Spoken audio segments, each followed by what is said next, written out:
नमस्कार मुलांनो. तर आज आपण ऐकणार आहोत एका शहाण्या आणि हुशार कावळ्याची गोष्ट. चला तर मग सुरू करूया.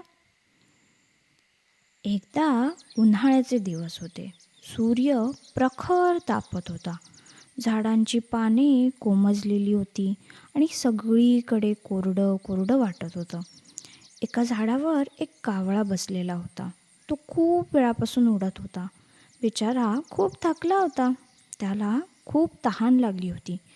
तो म्हणाला, काव काव, अगं किती तहान लागली आहे, कुठे पाणी मिळेल का? तो इकडे तिकडे उडत पाणी शोधू लागला, पण कुठेच पाणी दिसेना. शेवटी एका झाडाखाली त्याला एक माठ दिसला. वाह, माठ, यात नक्कीच पाणी असेल, असं म्हणून तो लगेचच माठाजवळ गेला.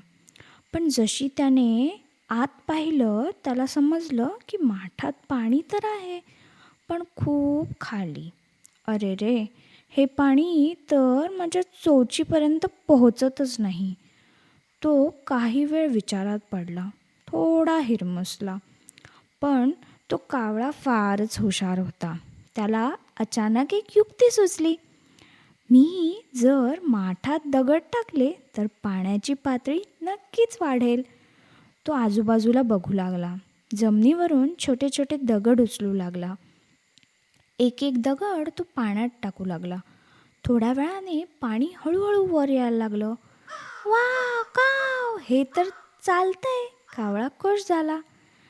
तो अजून दगड टाकत राहिला आणि शेवटी हळूहळू पाणी इतकं वर आलं की कावळ्याने त्याच्या चोचीने ते पाणी सहज प्यायलं.